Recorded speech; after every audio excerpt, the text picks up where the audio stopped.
for having me. Anytime. That's why today we're learning some simple moves to avoid pain, get energized, and feel better from movement specialist Michelle Turner. All right, you're going to show us a lot of great things today. Thanks for coming on. Oh, thank you. Thank you for having me. All right, let's talk about just in general pain. Why are so many moms in more pain, it seems like, these days?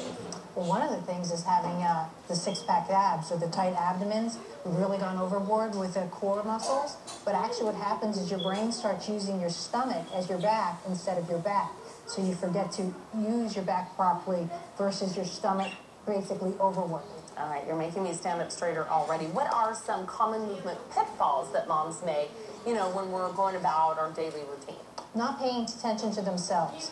Cell phone, I've got my purse, and you don't realize I got a baby on one head. And now I go shopping, and you don't realize you bring the shoulders back down. Pay attention to that you don't have the cell phone there anymore. Okay. So you're going to show us some basic moves that we can do to kind of avoid injury and pain. All right, let's see some. So I have Janice here, and just as something great to do either before you go to sleep or when you wake up in the morning before the kids get to you, is just, I'm just going to ask Janice just to move her shoulder forward just a little bit and then bring it back. So it's just a nice little easy little lesson. And then you would do this for a couple of times, not that it's exercise, and then we'll do the hip forward a little bit. And what she's just doing is just realizing that she just has little parts in her body, but what needs to work is the back.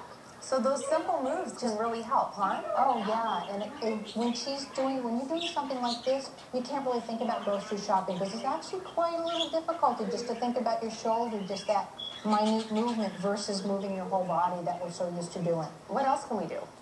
So I'm going to bring her up to sitting real quickly.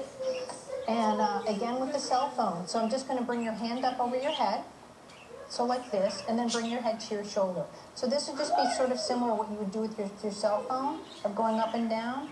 Well, what if just taking that little time out and bend the back a little bit? Yeah, because these don't take a lot of time. They don't, but a lot of people are just not moving enough. It's not that we don't know how to move, but it's just, can we use a bit more of our bodies?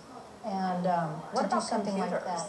Well, this is good for the computer, but also if you just sort of take your hand, you have your hand, it starts getting a bit too tight on your mouse. But a great little desk lesson that you can sort of do is just sort of pretend like your hand's sitting in honey, and then just sort of lifting your wrist up and then back down again. You want to be careful. She's keeping the arm a little bit straight here, just nice and relaxed. And you can just do this at your desk or at the steering column when you're driving, so you're not like this. Yeah, just relax up there. Okay, what about your feet? Well, the feet are great. I'll have you lie down again on your back quickly. We don't do anything to improve our feet whatsoever. And we wear high heels, too. Yes, and other than learning how to walk and run. So even just something like this, or I'll go to this foot, that she can just lightly just lift the foot up and then back down again. But just what you need to notice is, are also my legs really tight when I do it? How can I loosen my legs up and loosen my belly up? Or even the tension from the day from our jaw. It's just a really little easy exercise that you can do, or a lesson, just like you would do with the hand. Just pretend it's in honey. All right, well, great tips today. And of course, you can find out more information about getting movement lessons and more. Go to movement